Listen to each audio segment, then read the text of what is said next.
Ok, bonjour à tous. Et on va commencer pour ce 5e cours qui va traiter du redox ionique. Et je vais vous montrer qu'il s'agit d'un va-et-vient entre le fondamental et l'appliqué. Et ce cours sera suivi d'un séminaire sur lequel on va voir la sociologie des atomes et également l'aspect chimie du solide. Alors je dois dire que ce cours et ce séminaire aujourd'hui, ça va être assez dur au niveau du chimie du solide.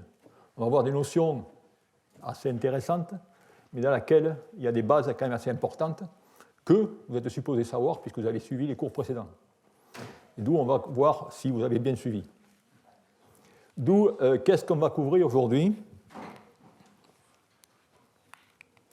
Eh bien, on va couvrir d'abord quel est l'état actuel de la compréhension du redox ionique et l'apport de la synergie chimie-théorie comme source d'inspiration. Ensuite, on verra l'élargissement de la famille des composés anioniques en jouant sur la composition, sur la dimensionnalité, sur les structures ordonnées et désordonnées. Et enfin, on verra quels sont les verrous technologiques associés au redox ionique et les approches qu'on peut y développer de façon, je dirais, à surmonter ces difficultés. On verra ainsi le problème de la chute au potentiel, le problème du départ d'oxygène, comment la substitution par le fluor peut apporter des points positifs, et surtout la faible efficacité énergétique, et peut-être où on commencera à aborder l'origine de l'hystérèse ou de l'hystérésis dans ces matériaux. Alors la dernière fois, on s'était arrêté, j'avais fait finalement une panoplie de techniques qui nous avaient aidés à comprendre ce qu'était l'ionic redox. On avait vu comment l'électrochimie, comment les neutrons, comment les rayons X, comment la RPE et toutes les spectroscopies, que ce soit XAC, ZANES et ainsi de suite, RIX, nous ont aidés à finalement arriver ou à démontrer quelle était l'origine du mécanisme, ou plutôt la compensation de charge dans ces matériaux lors d'une insertion ou d'un retrait de lithium. On avait vu qu'effectivement, on avait dans ce cas, eh bien, comme vous pouvez voir ici, du redox cationique, et on a mis en évidence, effectivement, ce redox anionique associé à l'oxygène, et on a montré que ce phénomène était réversible. Mais également, par ces mesures d'électrochimie différentielle assistée par masse spectrométrie, on a également montré qu'il y avait à haut potentiel un dégagement d'oxygène. D'où le mécanisme, à partir de ça, avait été élaboré, ou on avait commencé à l'élaborer, et le mécanisme, eh bien, il repose sur les propriétés électrochimiques de ces matériaux, propriétés électrochimiques qui sont liées aux propriétés électroniques et qui, par elles-mêmes, sont liées à la structure et à la composition de ces matériaux. D'où les composés qu'on a étudiés, bien, sont les deux sortes, les fameux oxydes lamellaires, lithium, MO2, et les phases lithium-2, MO3, comme indiqué ici, ce qu'on appelle les fameuses lithium-rich. Et la question est, comment peut-on expliquer ce mécanisme redox? Eh bien, dans ce cas, si je prends le cas des composés classiques qu'on utilise dans les batteries aujourd'hui, lithium-CO2 ou les NMC, eh bien, on a une situation, je dirais, classique si on regarde l'oxygène. Vous voyez que l'oxygène, dans ce cas, eh bien, il est tout simplement relié à 3 iridiums. Ça veut dire que ces 3 doublés participent tout simplement à la liaison. Dans ce cas-là, eh bien, la structure de bande est relativement simple. On est dans un environnement octaédrique et dans lequel la structure de bande résulte un recouvrement des orbitales D du métal avec les orbitales P de l'oxygène pour donner ces diagrammes avec les orbitales moléculaires liantes et antiliantes. Et étant séparés par ce fameux terme delta que j'appellerai le transfert de charge, qui n'est rien d'autre que la différence, ou qui est proportionnelle à la différence d'électronégativité entre le métal et l'oxygène. Maintenant, si on va à ces fameux composés qui montrent le redox ionique, bien, quelle est la différence majeure? Cette différence majeure, elle est relativement simple. Si on regarde la structure, on a cette structure en nid d'abeille, dans laquelle vous avez ici l'atome en jaune, qui est l'atome de lithium. Et vous voyez qu'en ce cas, bien, cet atome de lithium, comme c'est une région fortement ionique, eh bien, l'oxygène, maintenant, n'a plus que deux doublés imbriqués dans les liaisons, et le doublé rouge est ce que j'appelle une orbitale non liante. Eh bien, cette orbitale non liante, elle va tout simplement se placer ici, au niveau de la dernière orbitale moléculaire occupée, comme indiqué ici. Alors maintenant, si je veux positionner réellement ces orbitales les unes par les autres, eh bien, je suis obligé de faire intervenir un terme que je vous avais mentionné au départ, dans le premier cours, l'interaction coulombienne répulsive d'ED au sein de la même orbitale. Et cette interaction va m'ouvrir un gap, qui est le gap de Mott-Hubbard, avec le terme U qui va représenter la différence d'énergie. Et maintenant, comprendre le redox ionique, c'est tout simplement essayer de voir comment va varier U et vont varier delta, et selon cette compétition entre U et delta, on va montrer ce qu'est réellement le redox ionique. Mais vous voyez ici, ce qui est le point clé, c'est que ce redox ionique dépend des orbitales 2p non liantes. Alors on va avoir maintenant différentes situations si on compare delta et U. Si on compare delta et U, il va y avoir le cas classique, U très inférieur à delta, le transfert de charge. Et bien dans ce cas, le niveau de Fermi va se trouver juste au-dessus de Lauer-Hubbard band. Et dans ce cas, on va avoir un cas classique, c'est un cas directement dans le régime de Mott-Hubbard, où dans ce cas, on a une redox cationique où l'électron va être enlevé des orbitales antiliantes, comme clairement indiqué ici. Maintenant, un deuxième cas est le cas où il va y avoir tout simplement, où delta va être aux alentours de U sur 2. Ce qui veut dire qu'en ce cas, regardez bien ici, j'ai cette bande qui va se trouver, et la bande non P, la bande non liante, vont se trouver au même niveau, c'est-à-dire au niveau d'énergie, au niveau de Fermi. Et dans ce cas, on a deux bandes de symétrie différentes, D et P, qui ne peuvent coexister au niveau de Fermi. Il doit y avoir une levée de dégénérescence qui va se faire tout simplement par une transition, et c'est cette fameuse transition qui va conduire à ce qu'on appelle ces fameux dimères ou ces paires oxygènes qui sont relativement écourtées. Et c'est ce qu'on voit ou qu'on parlera en termes de couplage réducteur et ainsi de suite. Et enfin, il va y avoir une troisième situation dans laquelle maintenant le transfert de charge est très inférieur à grand U, comme vous pouvez le voir ici, où vous voyez que maintenant je vais prendre mes électrons, ici je vais prendre mes deux électrons de ces deux bandes, maintenant je prends mon électron que seulement d'une bande de l'oxygène. Et cette bande de l'oxygène, je ne vais pas pouvoir la dépeupler indéfiniment. Ce qui fait qu'on va avoir, selon le taux de retrait de lithium, on va avoir une recombinaison de l'oxygène et on va dégager tout simplement du O2. D'où la question, c'est finalement comment pouvons-nous anticiper, lorsqu'on a ces connaissances, sur les matériaux que l'on doit dessiner pour s'assurer finalement d'avoir une bonne réversibilité dans le cas du redox ionique. Et bien sûr, vous l'avez compris, nous voulons être en cette situation au milieu. Alors, comment on va faire ça? Bien là, c'est la théorie qui va nous guider, où on peut, dans ce cas, regarder les différents éléments, les couches 3D, les couches 4D et les couches 5D, et on va, dans ce cas, supposer la réaction suivante, très simple, dans laquelle on va créer des lacunes d'oxygène sur ces fameux composés. Et on va faire, avec des mesures de dFT plus U, faire des calculs de l'enthalpie positive, c'est-à-dire l'enthalpie de formation de ces lacunes dans ce matériau. Et lorsqu'on fait ces calculs, si l'entropie est positive, l'enthalpie, est positive, dans ce cas, la formation de lacunes va être difficile, et ainsi de suite. Si on fait ces calculs, on s'aperçoit que dans le cas des composés classiques, quel que soit l'élément D, 3D, 4D ou 5D, dans ce cas, on est dans un cas de enthalpie positive, ça veut dire que dans ce cas, on ne pourra pas créer des lacunes. Par contre, maintenant, si j'enlève un lithium, parce que je suis dans les phases lithium 2 et MnO3, si j'enlève un lithium, maintenant, qu'est-ce qui se passe? Regardez ici, lorsque je fais mes calculs, j'ai toujours un cas bien favorable dans le cas des éléments 4D et 5D. Par contre, maintenant, dès que j'ai, comme vous pouvez voir ici, des éléments 3D, je vois la difficulté arriver, c'est-à-dire que je vais avoir un dégagement d'oxygène à la fin de ma déintercalation. Et cette situation devient, je dirais, encore plus drastique si maintenant je sors tout le lithium de ces composés. Tout cela montre l'importance de la covalence par rapport à l'ionicité du réseau pour contrôler ce départ d'oxygène, et nous montre également que toutes les phases avec des cations de type 3D auront une faiblesse à relarguer de l'oxygène en fin de retrait de lithium. Ça, ce n'est pas une bonne nouvelle pour les applications, puisqu'on veut des éléments 3D.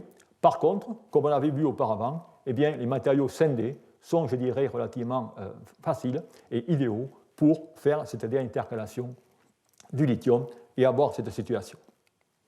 D'où, voilà, si vous voulez, ce qu'on peut voir et comment on va exploiter par la suite c'est le résultat de ces calculs pour dessiner de nouveaux matériaux.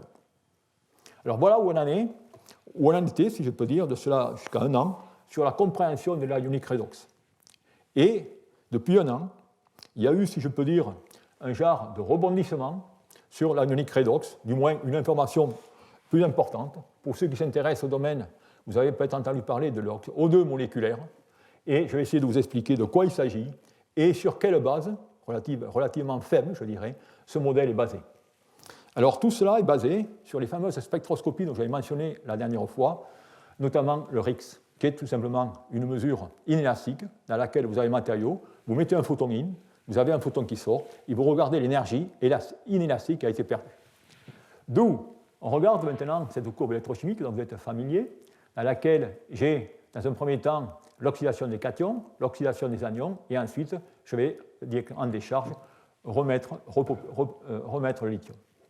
D'où on commence avec ces spectres dans lesquels on va tout simplement tracer l'énergie d'extraction, et cette fois en fonction de la perte d'énergie, pour le matériau au départ, où il n'y a rien de spécial, et ici, vous avez directement le XAS qui a été pris en mode fluorescence.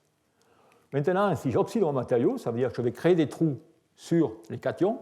Ces trous sur les cations, mais vous voyez ici, je vais avoir directement un déplacement de XAS, et là, eh bien, on peut avoir directement une anomalie au niveau du spectre d'émission. Et tout, je dirais, le BIF va se passer maintenant lorsque je vais être en fin d'oxydation, où là, eh bien, qu'est-ce que vous voyez? Regardez, il y a sur le XAS, on voit directement une anomalie, et cette anomalie correspond à cette anomalie au niveau de l'émission que je vous avais mentionnée auparavant dans beaucoup d'exposés, et qui est chaque fois assimilée à une valence un peu spéciale d'oxygène. Par contre, tout cet oxygène moléculaire est basé, vous voyez, ici cette anomalie, je ne sais pas si vous pouvez le voir, il y a directement une certaine anomalie, c'est-à-dire on a directement une genre de vibration. Je vais vous l'élargir. Voilà directement, on est à côté de la partie élastique. Cette partie élastique eh bien, va représenter des vibrations moléculaires, et ces vibrations moléculaires, on peut les voir, et apparemment, elles ont tout simplement la même fréquence que de l'oxygène moléculaire. D'où toute cette théorie provient de cette petite anomalie dans ces spectres RIX dont on ne maîtrise pas encore totalement aujourd'hui. Donc voilà, si vous voulez, comment le domaine évolue et comment, je dirais, il y a eu un saga permanent pendant les 3 ou 4 dernières années sur ces fameuses spectroscopies dont on ne sait pas exactement l'état des espèces que l'on regarde. Cela mis à part, supposons que cet oxygène moléculaire est vrai, qu'est-ce qui se passe et quel serait le mécanisme? Le mécanisme est très voisin de celui que je vous ai montré. Vous avez l'oxydation, vous avez directement, dans ce cas, largage d'oxygène. Vous avez, dans ce cas, eh bien, formation de O2 qui est maintenant piégée dans des lacunes ou des clusters à l'intérieur des matériaux. Et en effet, voilà l'explication qu'il y a dans le papier, c'est-à-dire que lorsqu'on va retirer le lithium, il va créer un espace vide, il va former des clusters de 3 ou 4, je dirais, anomalies, et dans ce cas, cet oxygène moléculaire que vous voyez ici, eh bien, il va aller se fixer au cation, au métal 3D, à l'élément de transition, c'est-à-dire qu'on va avoir, par exemple, dans ce cas, nickel OO, dimère. Et bien sûr, lorsque le lithium va revenir, il va retrouver ça. Et ce qu'on peut regarder, une fois que la première courbe est finie, comme on avait vu auparavant, on a une courbe ANES qui va directement se répertorier au fur et à mesure. Et ça montre ce qu'on savait, ce qu'on peut montrer, c'est automatiquement, ça ne montre pas cet oxygène moléculaire, mais on peut le voir, qui est relativement symétrique. Alors tout ça, réellement, est-ce que c'est vraiment de l'oxygène moléculaire? Et ça peut nous rappeler quoi? Bien, ça nous rappelle tout simplement, je dirais, une part importante du corps humain qui est notre sang. Notre sang, il est rouge. Pourquoi? Parce qu'il y a un cation qui est le fer. Mais notre sang, il transporte l'oxygène. Et comment il transporte l'oxygène? Ce n'est rien d'autre que dans le cas où vous avez l'hémoglobine, et vous avez l'oxygène qui va directement se fixer au fer de l'hémoglobine pour faire ce transfert de charge. Et ce transfert de charge, eh bien là aussi, vous pouvez le regarder comme vous voulez, c'est un transfert de charge métal-ligande dans lequel il y a bien sûr cette espèce OO. Et la question, quelle est vraiment cette espèce? Quel est le degré de transfert et l'oxydation, si je peux dire, au nombre d'électrons sur cette espèce oxygène? Donc, si vous voulez, pour résumer tout cela, eh bien effectivement, aujourd'hui, on parle de cet oxygène moléculaire. Est-ce qu'il existe? Pour le moment, il n'y a pas. C'est les seules expériences qui ont été montrées. Une manip qui a quand même conforté cela, c'est une manip de RMN avec l'oxygène 17 qui montre qu'effectivement, il semblerait qu'il y ait de l'oxygène. D'où voilà finalement pour vous raconter toute cette histoire. Mais enfin, le message qu'il faut se rappeler de tout ça, c'est celui que je vous ai mentionné au départ, c'est que finalement, cette activité redox ionique va dépendre tout simplement du nombre d'oxygènes non liants dans le réseau. Et la question maintenant, ayant compris cela d'un point de vue théorique, eh bien, c'est est-ce que pouvons-nous, ou est-ce qu'on peut, dessiner de nouveaux matériaux dans lesquels on va augmenter cette quantité d'oxygène non liant. Et ça, c'est les travaux d'un ancien étudiant, Arnaud Pérez, qui avait directement étudié ces matériaux, notamment lithium-2-MO3, et la question était de savoir comment on pouvait mettre ou fabriquer des composés avec plus d'oxygène non liant. Et pour ce faire, eh bien, il suffit tout simplement de changer la stoichiométrie en lithium et de préparer des phases, théoriquement, lithium-3-MO4. C'est ce qui a été fait, et effectivement, par des méthodes de synthèse à des températures de 950 degrés C, cette phase, comme vous pouvez voir ici, a pu être obtenue, et c'est une phase, comme vous voyez très bien, lamellaire, avec les plans de lithium qui sont en vert ici, et le désordre dans les plans MO2. D'où cette phase, effectivement, il y a une quantité relativement importante de doublés non liants. Quelles sont ses propriétés électrochimiques, ou quelles sont ses propriétés électrochimiques? Eh bien, effectivement, qu'est-ce qu'on voit? Eh bien, on voit que dans ce cas, lorsqu'on commence en charge, courbe en rouge, eh bien, on peut effectivement retirer du lithium, mais si on va trop loin, eh bien, comme la théorie nous l'avait dit, on va tout simplement retirer ou recombiner ces espèces peroxo pour relarguer de l'oxygène. D'où l'astuce, c'est de limiter cette charge pour étudier le composé dans le domaine indiqué ici, entre 1 et 4,5. Et bien sûr, cet oxygène, on peut le voir par des mesures de pression avec des cellules comme indiqué ici. Vous voyez qu'en ce cas, on a un composé qui peut varier de lithium 3 IRO4 à lithium 4,7 IRO4, c'est-à-dire qu'on est en train de regarder 3,5 électrons par métal 3D, ce qui nous conduit à des capacités relativement importantes. Mais là aussi, le message, c'est qu'effectivement, on peut créer des matériaux avec des nombres d'oxygène non liants plus importants, mais on va tout simplement rentrer dans la difficulté, c'est que lors de l'oxydation complète, eh bien, on va relarguer l'oxygène, et finalement, d'un point de vue pratique, ce n'est pas des plus intéressants. D'où une question supplémentaire, c'est que finalement, jusqu'à maintenant, je vous ai mentionné que des composés 2D. Et la question qui se pose, est-ce que le redox ionique peut exister avec des composés 3D? Bien, ça, c'est les travaux d'un autre étudiant qui ont montré tout simplement que, effectivement, c'était possible. Ou dans ce cas, on va prendre des phases dont on a déjà mentionné, qui est une phase de type lithium-2 IRO3, dont la structure, comme vous pouvez voir ici, c'est une structure qu'on peut préparer à température de 950 degrés C et on obtient cette phase lamellaire. Et là, simplement en changeant les conditions, eh bien, on peut, à des températures supérieures, obtenir un autre polymorphe qu'on appelle un polymorphe bêta, dans lequel, dans ce cas, eh bien, je ne vais plus avoir un empilement de couches de lithium et lithium-IR, mais je vais avoir tout simplement un empilement de couches lithium-2-IR pour conduire à cette structure trois-dimensionnelle qui est la phase bêta. Et là aussi, eh bien, si on regarde l'électrochimie, on a une fois de plus un comportement relativement intéressant, puisque maintenant j'ai une structure trois-dimensionnelle, d'où je vais avoir, comme vous pouvez voir ici, des courbes qui ne vont pas directement évoluer comme auparavant, c'est-à-dire qu'en cyclage, je vais pouvoir une certaine, je dirais, performance qui sera beaucoup meilleure. Et là aussi, on a une fois de plus le redox ionique, comme on le voit par ces mesures d'XPS avec ce fameux pic dont je vous ai parlé à 531 ou 530,6 électronvolts. Et on peut par neutron, là aussi, montrer effectivement que lorsqu'on a cette formation de cette espèce oxygénée, il va y avoir une distorsion de structure que l'on peut le voir par des mesures de neutrons. Donc voilà, si vous voulez, ce que l'on peut faire avec ça. Et là, eh bien, automatiquement, ça, je dirais, ça expose ou ça ouvre un autre champ d'exploration de nouveaux composés. Et ce champ d'exploration, eh bien, on l'a bien sûr exploité au maximum. Et je mets ici, si vous voulez, ce que j'appellerais l'autoroute des composés au redox ionique, dans lequel on peut jouer, comme je vous l'ai mentionné, soit sur le contenu lithium ou sur le rapport lithium sur M, ou alors sur la dimensionnalité de la structure, c'est-à-dire des structures 1D et 2D. Et à l'intérieur, on a des matériaux qui sont relativement intéressants. Je vous parlerai des phases désordonnées sous peu, avec, au fur et à mesure qu'on va à des rapports lithium sur M relativement importants, on a des phases dans lesquelles maintenant, vous voyez, ce n'est même plus des phases, on a des clusters, et dans ce cas, bien sûr, on a des problèmes de dissolution, et c'est très difficile d'utiliser ces matériaux dans des électrolytes de batterie. Et bien sûr, lorsqu'on va des rapports lithium sur M très importants. Eh bien, ce que je vous ai mentionné, lorsque vous retirez le lithium, vous avez un départ d'oxygène et ainsi de suite. Donc voilà, si vous voulez, toute une chimie qui a été, je dirais, qui a émané de cette activité ionique redox. Et ce qui est aussi intéressant, c'est grâce à cette chimie, on a pu l'étendre, non pas seulement à celle du lithium, mais à celle du proton, puisqu'on peut faire des réactions relativement simples d'échange entre le lithium et le proton à des températures relativement basses entre ces différents matériaux.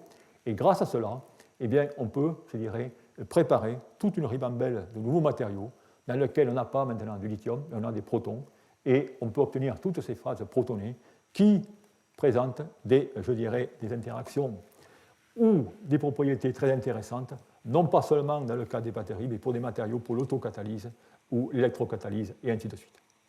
Donc voilà, si vous voulez, à peu près en niveau matériaux, ce que l'on a fait. Alors si on regarde cela, il y a quand même une question qu'on doit se poser, si on fait vraiment l'analyse de ce qui se passe à l'intérieur de ces matériaux et les différents concepts qu'on a. En effet, les concepts que l'on a, eh bien, sont indiqués ici. Le premier concept, c'est le concept du redox ionique que l'on connaît depuis 25 ans, et dans lequel, si on vous disait dans ce cas, si j'ai un cation dans le foyer de Van der Waals, eh bien, dans ce cas, c'est mauvais, et mon matériau d'électrode n'aura pas de puissance, ainsi de suite. Et je vous avais montré ça dans le cas des composés lithium et NiO2. Rappelez-vous, vous avez dit qu'il faut à tout prix préparer des composés stoichiométriques pour pas que du nickel aille dans les foyers de Van der Waals. L'autre jour, le dernier cours, je vous ai montré que maintenant, lorsque je regarde ce fameux anionic redox, et lorsque je vais à haut potentiel, eh bien voilà directement l'image en spectroscopie qu'on avait tout simplement récupérée. Et vous voyez qu'en ce cas, je dirais c'est presque une soupe d'atomes dans laquelle tout se mélange. Il y a les plans MX2, et vous voyez qu'entre ces plans, eh bien, il y a une migration relativement considérable d'atomes. Donc la question qu'on peut se poser, c'est pourquoi ces composés fonctionnent-ils? Et la question qu'on peut se poser, c'est finalement, est-ce qu'on ne serait pas en train de surregarder toute une famille de composés qui pourraient être relativement intéressantes pour tout ce qui est l'ionic redox?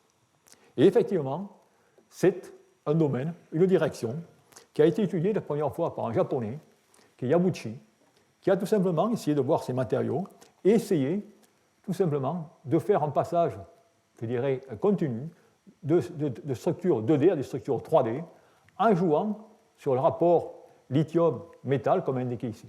Vous avez ici la structure parfaite de 2D lithium-CO2. Vous voyez la structure ici des composés riches en lithium dans laquelle vous commencez à percevoir dans ce cas il y a un mélange au niveau du feuillet et ensuite ça devient le désordre un peu complet. Eh bien, il a travaillé sur ces composés et effectivement il a pu montrer que ces composés avaient une activité ionique redox, avaient des capacités une fois de plus relativement larges, mais cependant, si vous regardez ici les performances, vous apercevez qu'il y a quand même un écart relativement conséquent entre la courbe de décharge et la courbe de charge, c'est-à-dire qu'il y a une hystérèse, et cette hystérèse, je reviendrai dessus, c'est un handicap au niveau efficacité énergétique. Et bien sûr, il a généralisé cette étude à de nombreux composés, avec chaque fois, notez bien, qu'il y a toujours dans ces composés soit un métal D0, comme le titane, ou un métal directement D10, comme dans ce cas l'étain. Et pourquoi? Parce que ces métaux, ils n'ont aucun électron ou ils sont pleins d'électrons, ils sont tout simplement insensibles au champ cristallin et par conséquent, ils peuvent, je dirais, s'acclimater très bien à l'élasticité du réseau. Et vous voyez qu'en ce cas, eh bien, effectivement, il y a une possibilité d'insertion ou de déinsertion du lithium, mais notez quand même l'irréversibilité qui est relativement importante et surtout la polarisation. Ensuite, si on regarde les performances à cyclage, il n'y a rien directement de terrible. D'où ces composés désordonnés, eh bien, ils présentent des fortes capacités, mais des tenues en cyclage, je dirais, médiocres et également une efficacité énergétique. Alors, est-ce que c'est la fin ou est-ce qu'il faut directement comprendre ce qui se passe à l'intérieur, je dirais, de ces matériaux?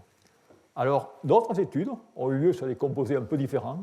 Je mentionnerai ici cette phase, qui est la phase lithium 4, M2O5, qui est là aussi une structure 3D désordonnée, rock salt, dans lequel on a un comportement électrochimique qui, là aussi, eh bien, montre une certaine activité au niveau du redox ionique, mais notez cependant que dans ce cas, eh bien, la capacité elle est en train de s'étaler entre 1 et 4,5 volts, ce qui est beaucoup trop large pour des applications. D'où finalement la question, c'est est-ce qu'on peut comprendre ces matériaux, quelle est l'origine de la diffusion dans ces matériaux, et ainsi de suite. Bien, là aussi, on va voir, vous allez voir une belle étude, je dirais, couplée expérience et théorie, qui va finalement montrer pourquoi il y a de la conduction dans ces matériaux, alors que théoriquement, dans nos vieux concepts, eh bien, on ne devrait pas en avoir, et ensuite, des méthodes pour préparer des matériaux avec de plus hautes capacités. Et ces travaux, eh bien, c'est les travaux, je dirais, que je vais résumer, qui sont les travaux de Gerd Seder, qui est à la fois un théoricien et un expérimentaliste. Alors, ce qu'a fait Gerd Seder, c'est qu'il a pris un composé du type lithium 1,2, molybdène, chrome, oxygène, composé qui est un composé lamellaire classique. Et, vous voyez ici le premier cycle, rien de spécial, et il a fait cycler. Il a regardé par X-ray et par microscopie ce qui se passait. Lorsque vous regardez par X-ray, bien, vous avez l'arrêt ou le pic 0,03 de votre phase classique lamellaire lithium CO2, et après 10 cycles, bien, ce pic disparaît et on s'oriente vers une structure rock salt. Alors cela, vous le voyez ici, mais vous pouvez le visualiser encore mieux ici. Regardez ici le matériau pristine. Vous avez ces colonnes d'atomes, je dirais, blanches et noires, qui correspondent tout simplement à l'ordre lithium, molybdène, chrome, MX2, et en noir, les feuillets de lithium. Et regardez, après 10 cycles, mais c'est exactement ce que je vous ai mentionné auparavant, vous avez une soupe d'atomes à l'intérieur. Donc la question, c'est finalement comment expliquer cela et comment on peut avoir diffusion ici. Bien cela a été expliqué par Seder en revenant d'abord sur l'aspect fondamental, c'est-à-dire une diffusion va dépendre de l'environnement des cations et on va tout simplement voir ce qui se passe.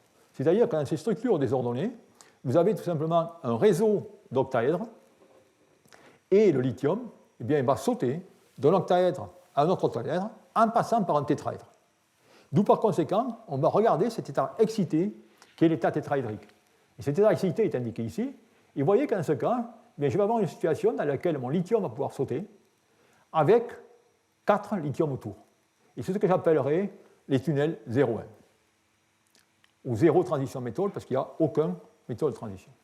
Ensuite, bien, la situation du composé LiCO2, vous voyez que maintenant, je vais avoir 3 lithiums, mais bien sûr, je suis dans ma structure ordonnée, j'ai mon feuillet au-dessus, je vais avoir un métal de transition. D'où, à partir de cela, eh bien, on va pouvoir calculer l'énergie de ces différentes barrières associées à ces différents sauts. Et vous voyez que dans ce cas, eh bien, c'est le tunnel 0TM qui va être directement le plus stable, le plus facile à franchir, donc qui sera le meilleur pour la conduction, et par une énergie de 200 milliélectronvolts. D'où, grâce à cette observation, eh bien, ils ont pu faire des calculs de simulation Monte-Carlo sur ces différents systèmes et montrer qu'il va y avoir une percolation eh bien, de tous ces tunnels 0TM si j'ai un excès de lithium, c'est-à-dire un excès de lithium qui est supérieur à 1,09. Donc voilà directement comment on peut expliquer cette diffusion du lithium dans ces structures rock-salt désordonnées par le fait, c'est que la quantité de lithium en excès, un 0,9 ou un 1 ou un 2 comme vous le rapportez, eh bien, va être bénéfique pour cette percolation entre les tunnels 0TM. Alors ensuite, la question que l'on peut se poser, eh bien, est-ce que cette répartition est statique ou est-ce que j'ai de l'ordre à courte distance? Eh bien, là aussi, une manip très intéressante de Seder, une fois de plus, c'est qu'il a pris deux composés d'une chimie, je dirais, relativement identique. La composition est indiquée ici, dans laquelle il a utilisé le zirconium ou titane. Vous voyez que c'est exactement la même. Bon, zirconium et titane, c'est directement les mêmes éléments, même colonnes, d'où automatiquement on a des propriétés chimiques relativement intéressantes. Il regarde les propriétés électrochimiques, et vous voyez que dans ce cas, dans le cas du zirconium, eh bien, vous avez une polarisation relativement importante, d'où une limitation cinétique. Et regardez ici, par exemple, je prends les phases avec le titane, eh bien, vous voyez qu'entre température ambiante et 55 degrés, je n'ai une modification que de 27%, Maintenant, si je prends pour le zirconium, eh bien j'ai 53%. Et si je mesure la diffusion, eh bien finalement, dans ce cas, je m'aperçois que j'ai bien sûr une diffusion qui va être plus avantageuse dans le cas du titane que dans le cas du zirconium. D'où la question, c'est pourquoi? D'où retour à l'expérience, et on fait directement dans ce cas, dans la microscopie électronique, et je vous présente ici des clichés de microscopie électronique. Vous avez ici le titane, vous avez ici directement le zirconium. Et qu'est-ce que vous voyez? Vous voyez les tâches classiques de ce roxol désordonné. Vous apercevez ici ces sortes d'anomalies qui sont un peu, je dirais, floues, qui, tout simplement, indiquent que vous avez directement de la diffusion dans ces matériaux, c'est-à-dire que vous avez des structures ou des ordres cationiques à longue distance, ou à courte distance, excusez-moi.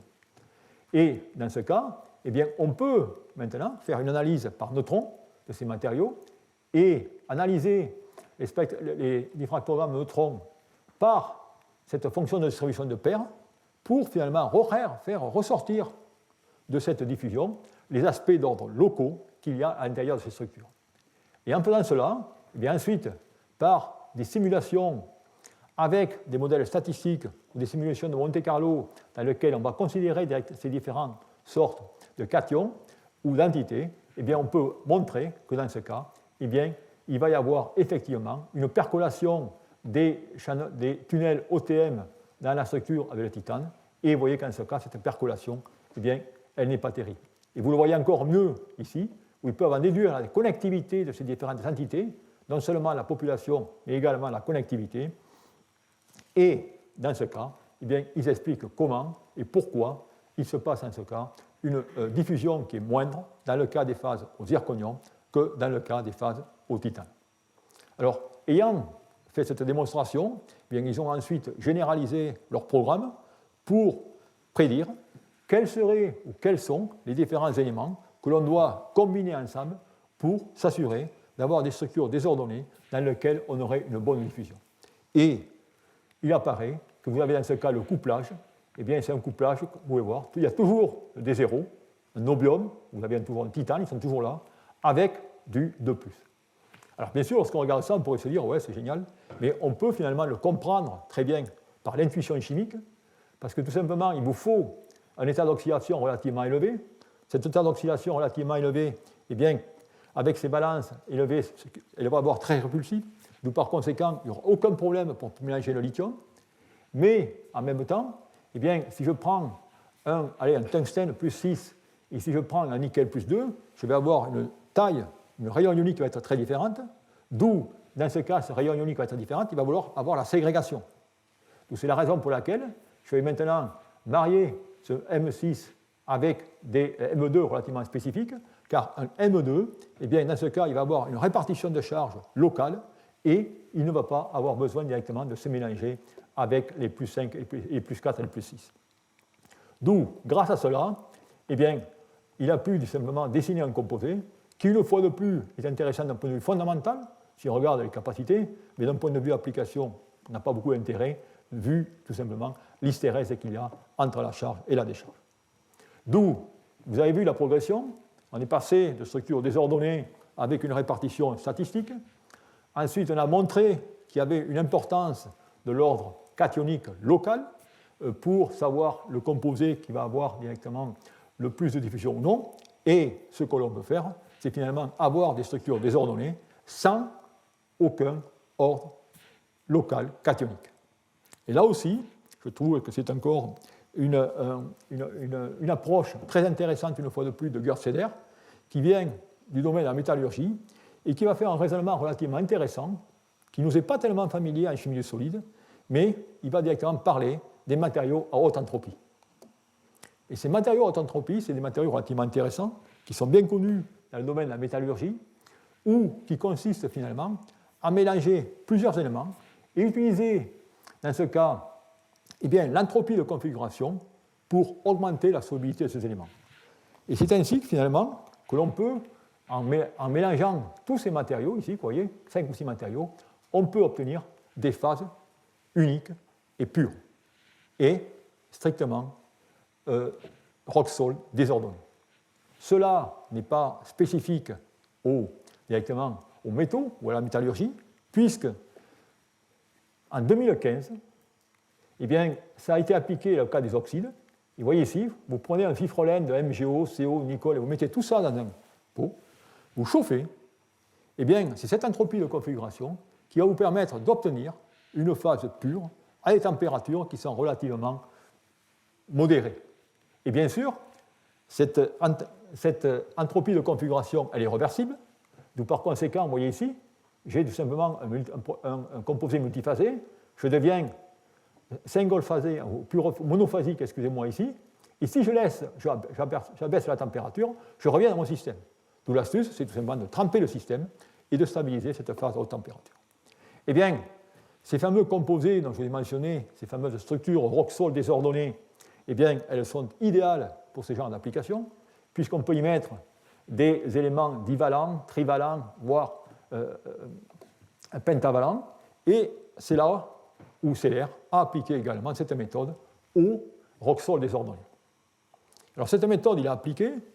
Alors maintenant, vous allez pouvoir contester, vous allez dire, c'est plus de la chimie du solide puisqu'on mélange tout, mais force est de remarquer que ça marche. C'est-à-dire qu'en ce cas, il a préparé des composés de type TM2. Alors TM2, ça veut dire qu'en ce cas, il va y avoir une substitution, alors là je ne me rappelle plus, je vois plus tellement, titane ou fluor. TM4, il part d'un composé, il va mettre 4 substituants, et TM6. Okay, il fait sa manip, et vous voyez, il a une structure rock-sol désordonnée, et là, vous pouvez regarder le fitting et tout ça, c'est relativement parfait. Il fait de l'IDAX pour voir finalement la répartition, et effectivement, il a une répartition intéressante. Alors la question, si vous voulez, maintenant que je dois répondre, c'est qu'il s'amuse à faire ça TM2, ça veut dire qu'il va y avoir 4 éléments, TM4, il va y en avoir 6, TM6, il y en a 8. Donc pourquoi en mettre tant?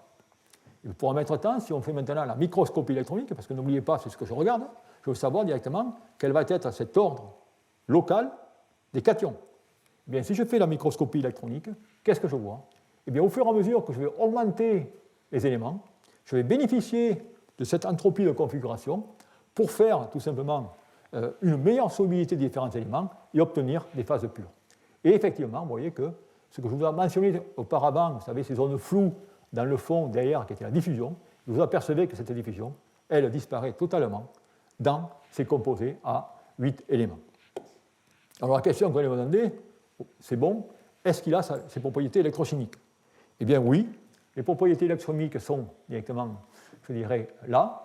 Vous voyez le cas du composé TN2, okay, TM4, d'où on arrive même TM6, où dans ce cas, bien, on retrouve, si vous voulez, les capacités de 300 mAh par gramme dans ces différents composés.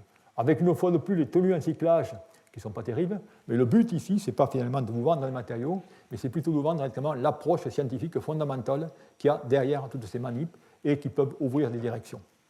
Alors tous ces systèmes, bien sûr, pour la petite histoire, maintenant vous avez compris, on fait du RIX, et bien sûr, il y a un ionique redox, puisque la ionique redox, si vous voyez ce petit truc-là, et ça y est ionique redox maintenant, d'où ça y est, et bien sûr, le jeu, ça a été, bien, est-ce qu'on peut aller plus loin?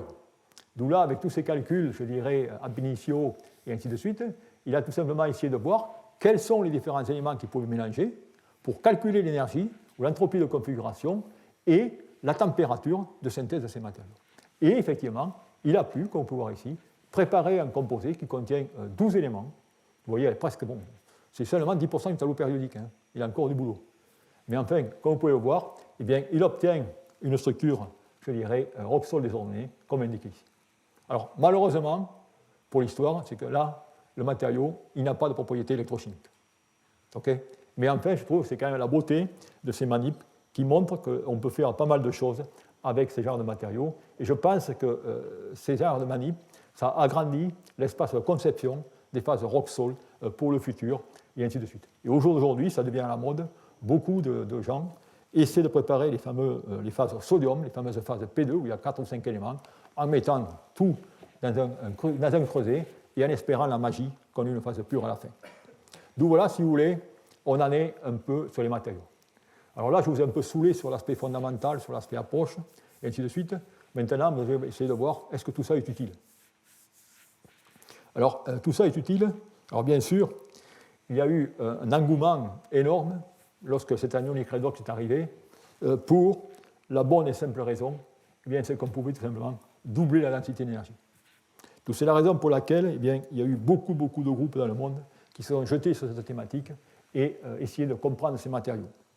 Mais maintenant, si on parle d'un point de vue application, eh bien, je dirais la densité d'énergie, c'est seulement qu'une seule figure de mérite. Et ces matériaux, malheureusement, ils viennent avec beaucoup de désavantages. Ces désavantages, je vous ai mentionné, tout d'abord, je reviendrai par la suite encore, c'est tout simplement, regardez les courbes de charge et décharge, eh bien, elles ne se superimposent pas.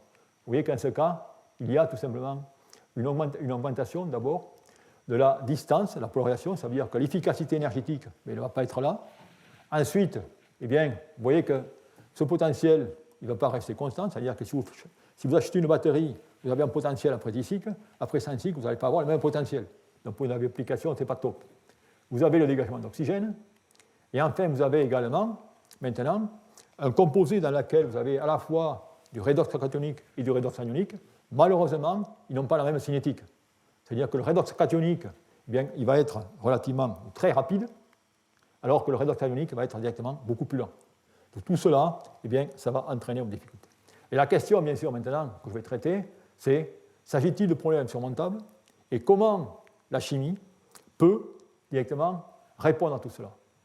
Alors, tout d'abord, pour répondre, toujours pareil, à des, je dirais, des problèmes technologiques, eh bien, il faut souvent revenir au fondamental et en comprendre la raison.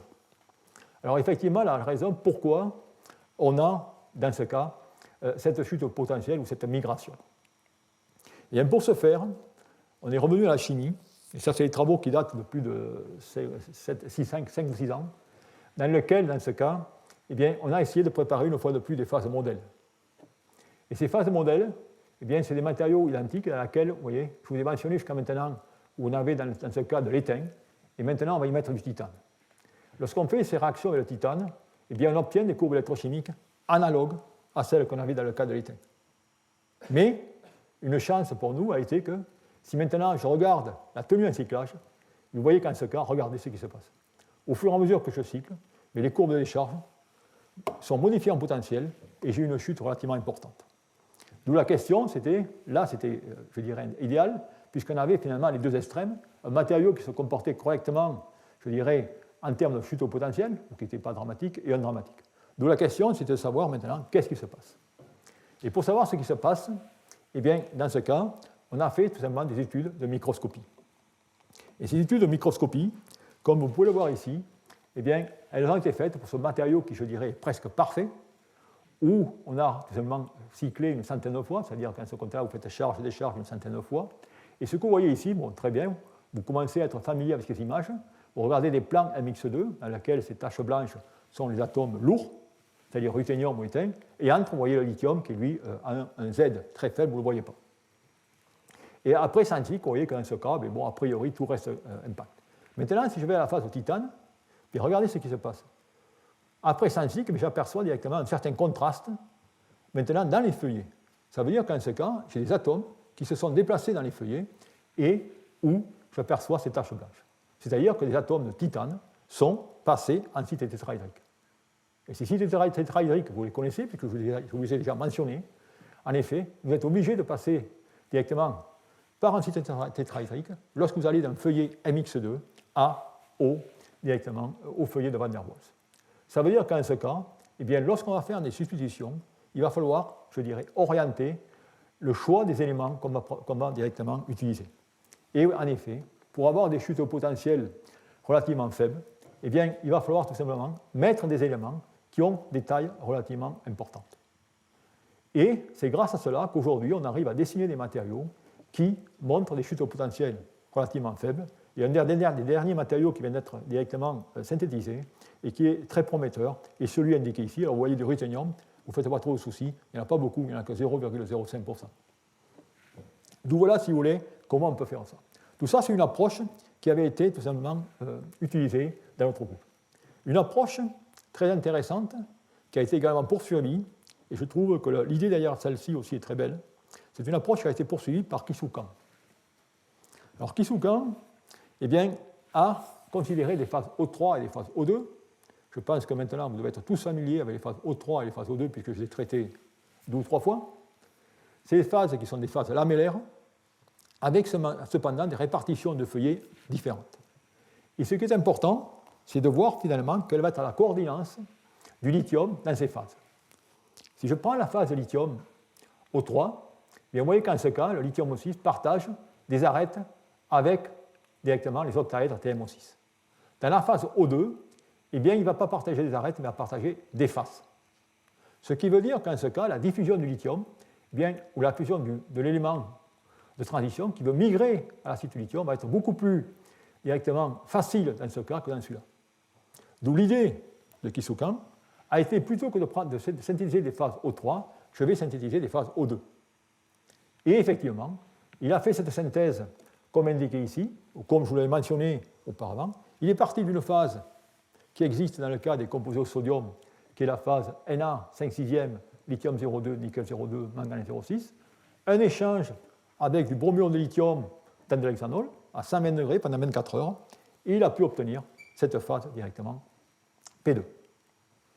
Ensuite, cette phase P2, comme vous pouvez le voir ici, eh bien, elle a un comportement électrochimique, je dirais, classique, avec premier cycle et deuxième cycle. Une fois de plus ici, regardez, on aperçoit l'anneau à l'état chargé, d'où on décrète qu'il y a de l'aluminium redox.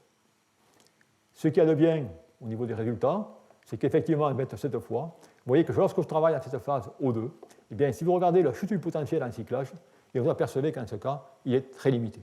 D'où cela, effectivement, apparaît comme une possibilité intéressante pour limiter cette chute au potentiel. La difficulté, regardez tout le cinéma de synthèse qu'il faut faire. Il faut partir avec une phase de sodium, il faut faire une réaction d'échange, et ainsi de suite. Donc, d'un point de vue appliqué, malgré que d'un point de vue fondamental cela fonctionne, eh bien, ça n'a pas tellement d'intérêt.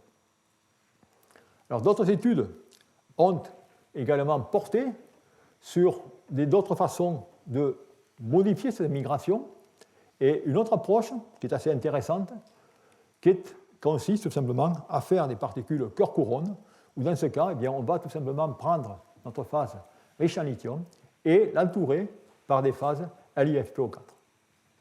Et dans ce cas, ce que prétendent les auteurs, c'est que les ions phosphate, PO4-3-, vont aller se piéger aux éléments de transition qui, dans ce cas, peuvent être nickel, manganèse, ainsi de suite, et dans ce cas, eh bien, vont également freiner cette chute au potentiel. Et voilà de nouveau les résultats indiqués. Alors, avant et après, bon, la seule remarque que je fais, c'est qu'ils ont dû être très forts quand même pour trouver des matériaux si mauvais au niveau chute au potentiel. Parce que même vous n'êtes pas bon, vous n'arrivez pas à faire ça. Mais enfin, il y a une amélioration.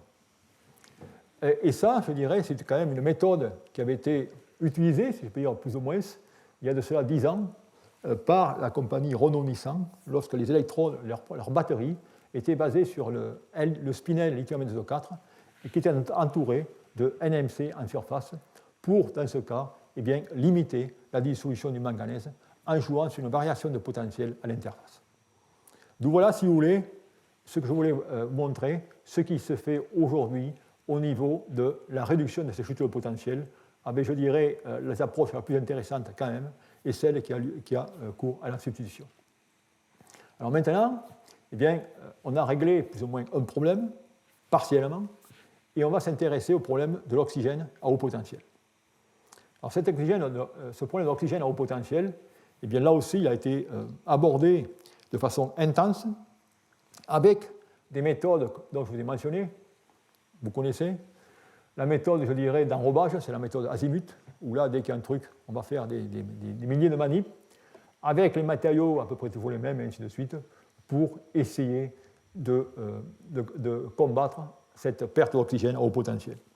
Je dirais, parmi tout cela, une manip que j'ai trouvée intéressante est une manip dans laquelle, où on avait vu ce genre de particules il y a déjà 2 ou 3 leçons, où on va voir une particule cœur-coquille ou cœur-couronne, et dans ce cas, eh bien, certains peuvent mettre de l'oxyde de ruthénium, et cet oxyde de ruthénium a l'avantage de jouer le rôle de tampon vis-à-vis de l'oxygène. Et de ce fait, il peut, si je peux dire, créer ce gradient de concentration qui est nécessaire pour combattre ce départ d'oxygène à haut potentiel. Tout ça, c'est une méthode qui a été utilisée mais qui n'a pas été poursuivie.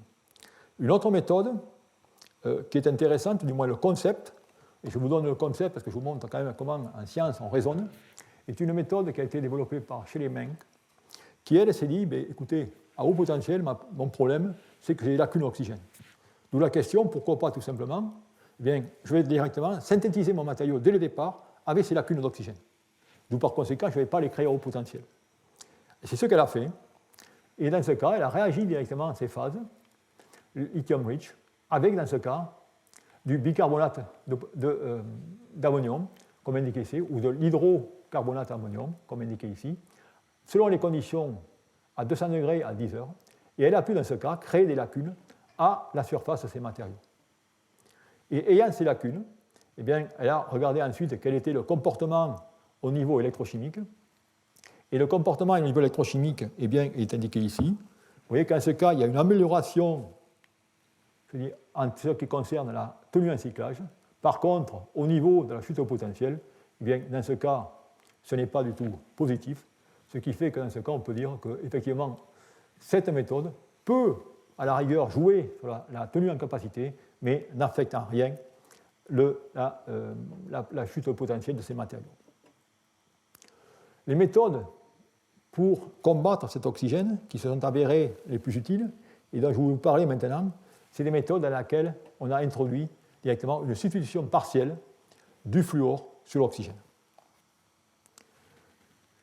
Ici, vous avez tout simplement ce qui s'est fait au niveau des composés lamellaires, dans lequel, dans ce cas, on va tout simplement introduire du fluor sous la forme de fluorure de lithium.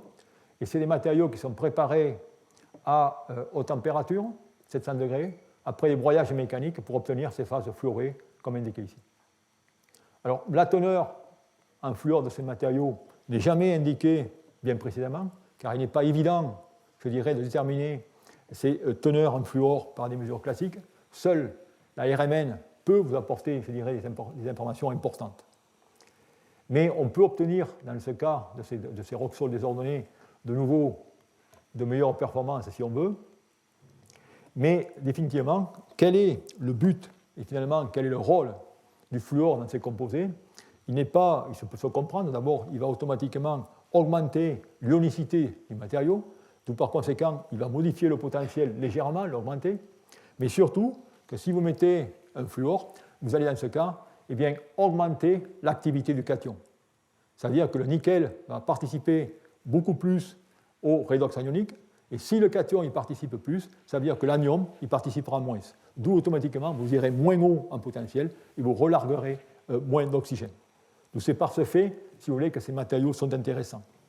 Et en effet, maintenant, on peut faire des mesures d'électrochimie, je dirais, différentielles, assistées par spectroscopie de masse, spectrométrie de masse, dans lesquelles on va pouvoir mesurer en fonction de la charge de l'accumulateur, quelle va être la quantité de CO2 en rouge et la quantité, CO2 en bleu et oxygène en rouge qui va se dégager. Vous voyez, dans le matériau qui est non fluoré, on a des quantités importantes.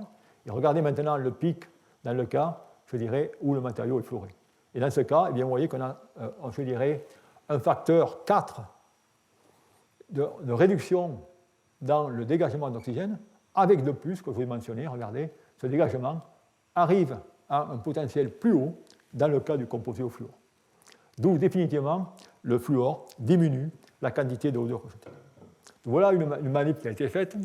Une manip qui a été faite ensuite au laboratoire ici est un peu différente.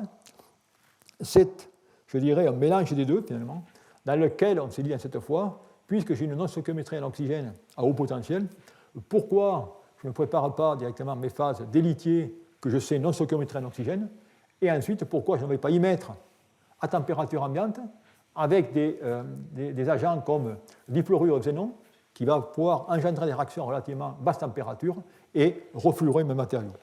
Donc ce qu'on fait en ce cas, c'est qu'on fait une oxydation électrochimique pour créer ces lacunes qu'on vient ensuite directement remplir avec du fluor. Et dans ce cas, qu'est-ce qu'on a pu obtenir? Effectivement, on a pu obtenir une amélioration au niveau des capacités, comme indiqué ici.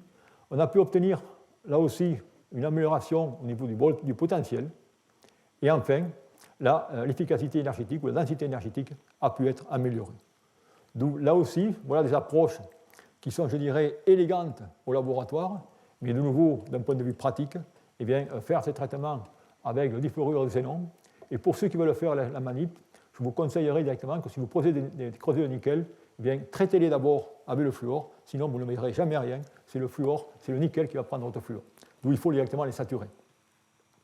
Donc voilà ce qui se fait au niveau de la substitution.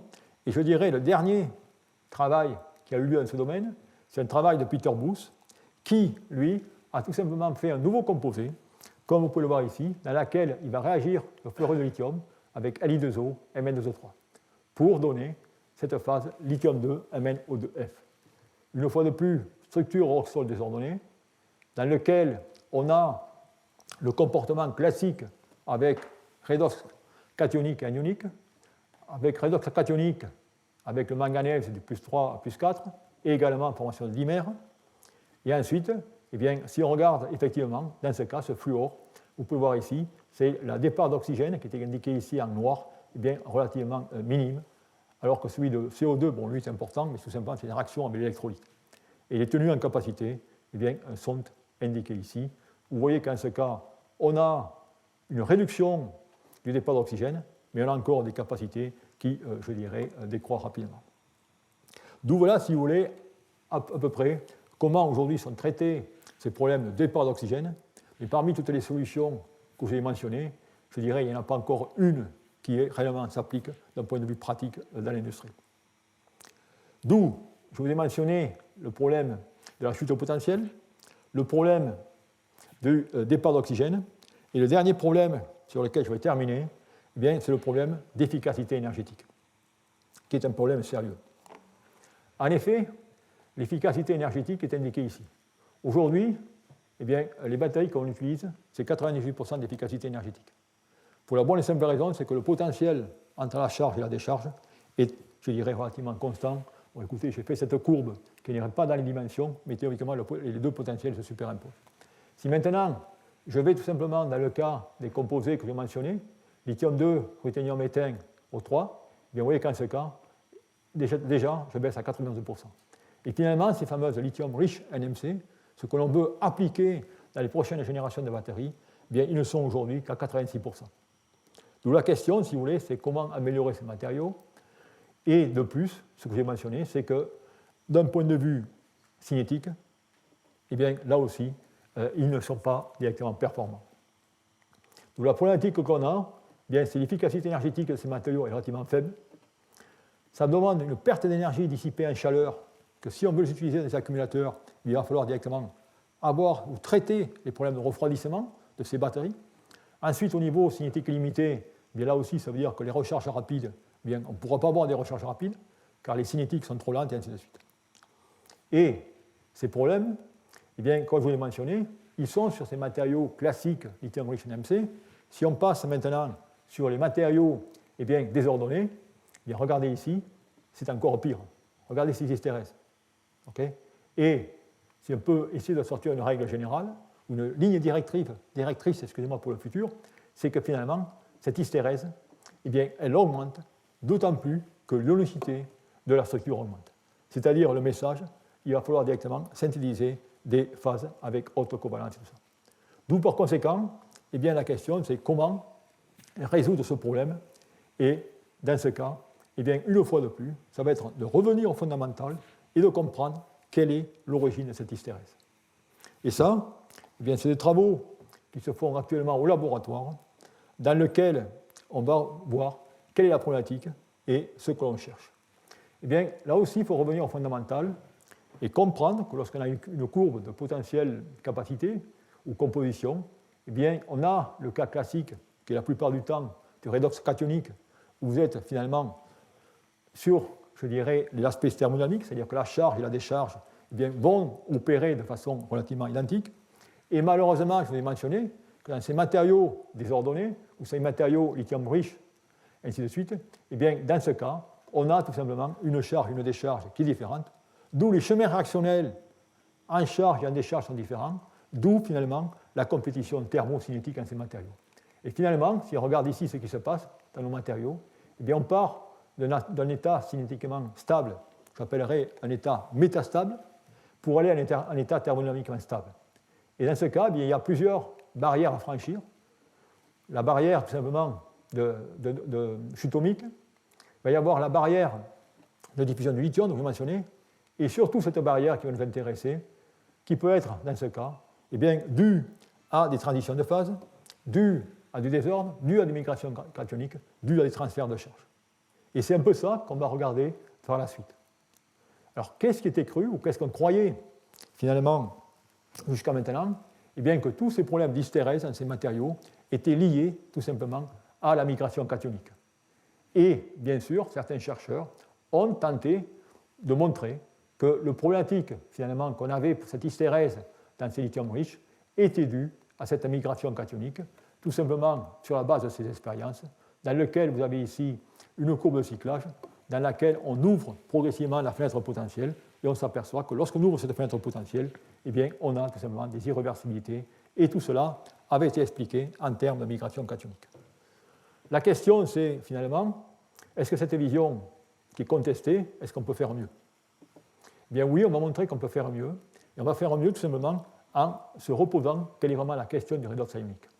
Et c'est le dernier transparent qu'on va utiliser aujourd'hui, c'est-à-dire qu'on a vu que le redox ionique aujourd'hui, eh bien, il était contrôlé par ce couplage réducteur dont j'ai mentionné, rappelez-vous, dans lequel, dans ce cas, eh bien, j'ai les orbitales D et les orbitales P au niveau des Fermi avec distorsion. Ensuite, il y a tous les systèmes désordonnés, dans lesquels j'ai une hystérèse qui est relativement importante. Et il y a, ça c'est des travaux récents de notre théoricien à Santa Barbara, qui est Anton van der Pen, qui, dans ce cas, montre même qu'on peut avoir des charges de transfert de charge entre Mn6 et Mn plus 7. D'où tous ces modèles, eh bien, ils prennent en compte tout simplement le transfert de charge métal-ligand. Et cela, c'est pris en compte, mais ça n'a jamais été démontré. Et finalement, notre but est de trouver un matériau modèle qui puisse nous permettre d'isoler cette étape intermédiaire et de comprendre réellement ce qu'est le transfert de charge entre ce métal-ligand. Et ça, c'est ce que vous allez voir le cours suivant. D'où avec ce, je terminerai sur le cours d'aujourd'hui, dans lequel je vais vous donner beaucoup de notions, une fois de plus fondamentales, appliquées, expérimentales sur ces matériaux.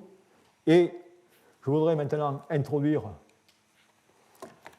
notre invité, qui est Alain Demourg, et qui également, vous allez voir, est un expert de la chimie du solide, et qui va, je crois, encore accentuer ce que je vous ai raconté sur tout ce qui est transfert de charge et tout ce qui est le mix redox ionique, avec un vocabulaire plus éloquent, puisqu'il va parler de la sociologie des atomes. D'où, je ne sais pas quelle va être sa sociologie, mais enfin, on va voir. Alain, bienvenue.